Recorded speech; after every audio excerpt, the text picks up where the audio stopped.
Episode 101। अगर आपने इससे पहले का वीडियो नहीं देखा है तो उसे देख सकते हो, लिंक डिस्क्रिप्शन में है। तो बिना किसी देरी की वीडियो को शुरू करते हैं। तो जैसे कि आपने पिछले वीडियो में देखा कि हमारा चान स्टार क्षेत्र से बाहर निकल आता है 9 नंबर की फ्लेम को काबू कर। अब वहां पर आने के बाद हमारा जान वहां पर आसपास थोड़ा बहुत बात करता है और बात करने के बाद मास्टर की सेकंड वाली गर्लफ्रेंड चलती है ना, जुआंग ई, मतलब की गर्लफ्रेंड नहीं है लेकिन गर्लफ्रेंड जैसी ही है। सॉरी यार, मैं भी दोनों ही साइड बोलता हूँ। मतलब की जुआन ई चलती है तो वो हमारी जान को पिल टावर के अंदर ले जाती हैं। अब वहां पर पहुंचने के बाद वहां पर जुआन ई, जुआंग कोंग और बाकी की सभी लोगों में आपस में बातचीत होती है। जुआंग कोंग वहां पर कहती हैं कि मैंने वर्तमान में याओ चैन की लोकेशन के बारे में पता लगाने की कोशिश की थी, लेकिन मुझे लगता है कि होलोप सोल ने फिलहाल के लिए उसे कहीं और शिफ्ट कर दिया और अब मुझे पता लगाने में थोड़ा सा समय लगेगा। इसलिए जब तक तुम्हें तैयारी कर लेना चाहिए, मैं कुछ ही दिनों में पूरा कंफर्म कर बता दूंगा कि याओ चैन की स्थिति कहां पर है, मतलब कि याओ चैन को होलोप सोल ने कहां पर रखा है। हालांकि मैं इसमें तुम्हारी कुछ मदद तो नहीं कर पाऊंगा, लेकिन जितना हो सके मैं उतना तुम्हारी मदद करूंगा, क्योंकि मैं पिल टावर का एक बुजुर्ग हूँ। अगर मैंने होलोप सोल के खिलाफ कोई भी कदम उठाया तो इससे मेरे पिल टावर को बहुत ही नुकसान पहुंच सकता है। इसलिए मैं खुल्लम खुल्ला तुम्हारा साथ नहीं दूंगा, लेकिन जितना मदद होता बने उतना मैं तुम्हारी करूंगा। और भाई जब हमारा जान वहां पर जुआंग कोंग की ऐसी बातें सुनता है तो उसके दिल में एक शांति बैठ जाती है, मतलब की राहत बैठ जाती है कि चलो कम से कम कोई ना कोई तो मदद कर रहा है मेरी थोड़ी बहुत। और जहीं पर जुआंग कोंग की ऐसी बातें सुनकर हमारे जान के पास जो टुकड़ा था ना, जो उसे फ्रेंड जुंजे ने दिया था, उसी भी वो गुस्से में तोड़ देता है, क्योंकि अब वो जानता है कि फ्रेंड जुंजे को बुलाने का समय आ गया है। अब इसके बाद यहाँ पर थोड़ी बहुत और बातें होती हैं और हमारा जान चलता है तो पॉइजन गर्ल और सीनियर टियानो के साथ उनके कमरे में चला जाता है। अब वहां पर आने के बाद जान पॉइजन गर्ल से पूछता है कि मुझे बताओ कि इन 8 महीनों के बीच क्या क्या हुआ। तो पॉइजन गर्ल चलती है तो हमारे जान को सब कुछ बता देती है, चाहे वो फिर ही क्लैन के बारे में हो, चाहे फिर वो जुआन संप्रदाय के बारे में हो। पॉइजन गर्ल यहाँ पर हमारे जान को जुआन संप्रदाय के बारे में भी बताती है कि जुआन संप्रदाय ने इस जांच करने की कोशिश की है कि पिल क्षेत्र में उनके 3 बंदे कैसे मर गए, मतलब कि 3 मेंबर कैसे मर गए। हालांकि काउ इंग ने उन्हें स्पष्ट बता दिया था कि उनके पीछे मूंगू का हाथ है, मतलब कि मूंगू ने उन्हें मार डाला घेर कर, लेकिन फिर भी जुआन संप्रदाय काउ इंग की बातों पर भरोसा नहीं कर रही। वो सिर्फ तुम ही उनकी मेंबर की मौत का कारण मानते हैं, इसलिए उन्होंने कई बार यहाँ पर आकर तुम्हें ढूंढने की कोशिश की है, लेकिन तुम यहाँ पर नहीं मिले, इसलिए वो यहाँ से खाली हाथ ही चले जाए हैं। लेकिन अब मुझे लगता है कि उनके हाथों में ज्यादा ही खुजली हो रही है पिटने की, इसलिए हमें भी उन्हें ठिकाने लगा देना चाहिए। तो भाई जान कहता है कि ठीक है, हम इन्हें बाद में देख लेंगे, फिलहाल के लिए मैं मेरी ट्रेनिंग करने के लिए जा रहा हूँ, इसलिए मुझे जब तक डिस्टर्ब मत करना जब तक कि कोई खास काम ना हो। रिया कहती हमारा जान चलता है तो पॉइजन गर्ल से कहकर वहां से चला जाता है अपने कमरे में। अब हमारे जान कमरे में पहुंचने के बाद कुछ सोचता है और फिर सोचने के बाद हमारी यूनर के द्वारा दिए गए 3 सीलों की प्रैक्टिस करने लगता है, मतलब कि गॉड सील थी ना जो हमारी यूनर ने कुछ समय पहले ही हमारे जान को 3 सील और दिए ना, उनकी ट्रेनिंग करने लगता है। अब लगातार 7 दिन तक हमारा जान ट्रेनिंग करता है, लेकिन फिर 7 दिन बाद अचानक हमारी जान का दरवाजा खुलता है और पॉइजन गर्ल बाहर से अंदर आती है, मतलब कि जान के कमरे में आती है और उससे कहती है कि पिल टावर ने याओ चैन की उपस्थिति का पता लगा लिया है कि होलोप सोल ने याओ चैन को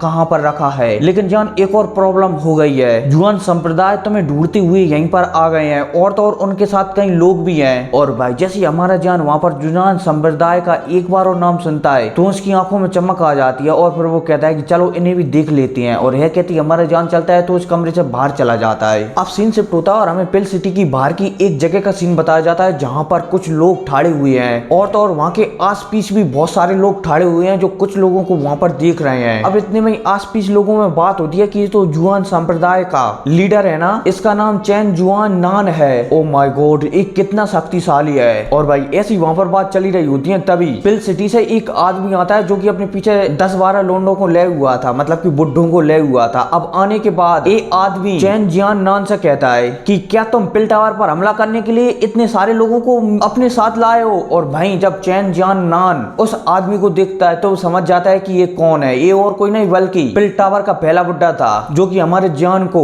स्टार क्षेत्र में ले गया था, ये वही बुड्ढा था। अब यहाँ पर इन दोनों बुड्ढों के बीच आपस में बात होती है। चैन जुआन नान कहता है कि अगर तुमने मुझे जान को नहीं सौंपा तो इससे मेरे जुआन संप्रदाय की क्या इज्जत रह जाएगी। तुम्हें पता है ना कि मेरा जुआन संप्रदाय स्काई जुआन संप्रदाय से संपलित है। और भाई ये वो कहता है, तभी वहां पर एक और लौंडे की आवाज गूंज जाती है जो कि किसी लड़की की जैसा लग रहा होता है और ये होता है स्काई प्रोफाइंड सेक्ट का लीडर ई चैन। अब मैं यहाँ पर आपको शुद्ध हिंदी में समझा देता हूँ। जी स्काई प्रोफाइंड जो भी नाम है में ये है ना, ये सबसे बड़ा क्लैन है यहाँ आस पीस में, ठीक है। और जुआन संप्रदाय है ना जी, इसी के क्लैन के अंडर आती है। मतलब कि आप ऐसा मान सकते हो, एक उत्तरी दिशा का क्लैन, एक पूर्वी दिशा का क्लैन, एक दक्षिणी दिशा का क्लैन, ऐसे क्लैन है इसके छोटे छोटे। और स्काई प्रोफाइंड ये सबसे बड़ा क्लैन है। और हाँ, फिलहाल के लिए स्काई प्रोफाइंड क्लैन का लीडर नहीं आया है, बल्कि उसका बेटा आया है यहाँ पर, जिसका नाम ईचेन है। अब यहाँ पर ईचेन चलता है तो पिल टावर के फर्स्ट बुड्ढे से बात करने लगता है कि मुझे जियान को सौंप दो, ऐसा कर दो, वैसा कर दो। और वहीं पिल टावर का बुड्ढा भी ईचेन को समझाने लगता है कि जुआन संप्रदाय के नेता मतलब कि राजकुमार को मारने में जियान का कोई भी हाथ नहीं है, बल्कि उसे तो मुगु ने मारा है। और भाई चेन जुआन नान भी कहता है कि अगर जियान मेरे बेटे को घायल नहीं करता तो मुगु के वो सातिर इरादों में नहीं फंसता, इसलिए मैं जियान को ही मेरे बेटे का कातिल मानता हूँ। अब ऐसी बात होती रहती है, लेकिन इतने में यहाँ पर ईचेन चलता है ना, मतलब कि स्काई संप्रदाय का ईचेन चलता है ना, तो वो कह देता है कि ठीक है, मैं जियान के साथ यहाँ पर एक लड़ाई लड़ूंगा,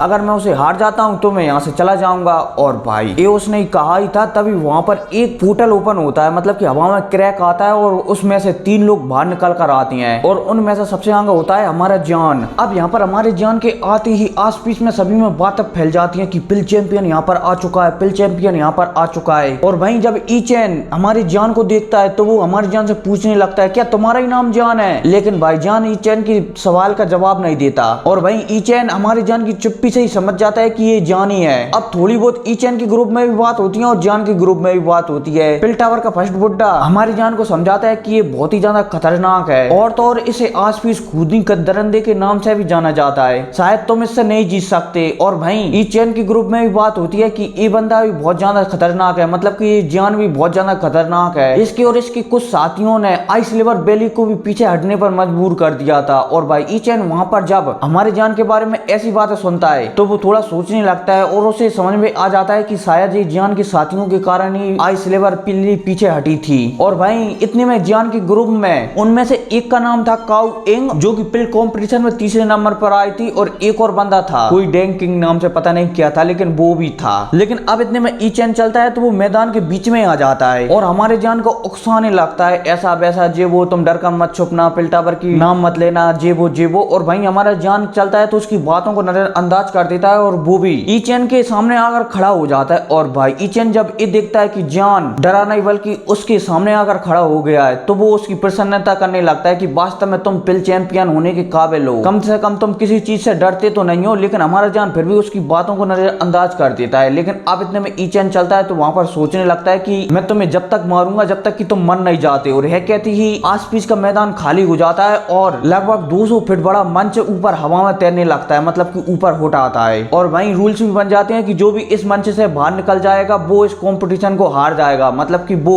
इस लड़ाई को हार जाएगा। तो हमारा जान भी कह देता है कि ठीक है। और वहीं ईचेन जब हमारी जान की ऐसी बातें सुनता है तो उसकी आंखों में ठंडक पड़ जाती है। लेकिन अब ईचेन चलता है तो इतने में तेजी से हमारी जान की ओर आगे बढ़ने लगता है और वो इतनी तेजी से बढ़ता है कि वो एक ही पल में हमारी जान के सामने प्रकट हो जाता है। और भाई जैसे ही ईचेन हमारी जान के सामने प्रकट होता है तो हमारा जान चलता है तो उसमें एक जोर से लात घुमा कर देता है। और वहीं जब ईचेन देखता है कि जान उसमें लात दे रहा है तो ईचेन चलता है तो वो अपने पंजे से हमारी जान की लात को ही पकड़ लेता है। और भाई जब हमारा जान वहां पर अपनी लात को पकड़ते हुए देखता है तो हमारा जान भी थोड़ा शॉक्ड हो जाता है कि ईचेन आखिर कितना पावरफुल है। लेकिन वहीं इतने में ईचेन चलता है तो वहां पर वो जोर से चिल्लाकर कहता है, खून की हड्डी को अलग करने वाला हाथ। और भाई ईचेन की है कहती मेरे ख्याल से उसका हाथ किसी तलवार की तरह बदल जाता है और वो हमारी जान की टांग काटने लगता है। और वहीं जब हमारा जान ये देखता है कि ईचेन उसकी टांग को काटना चाहता है, इसलिए जान चलता है तो अपनी 9 नंबर की फ्लेम को पूरे शरीर पर लपेट लेता है। और भाई जैसी हमारी जान की 9 नंबर की फ्लेम उसके शरीर पर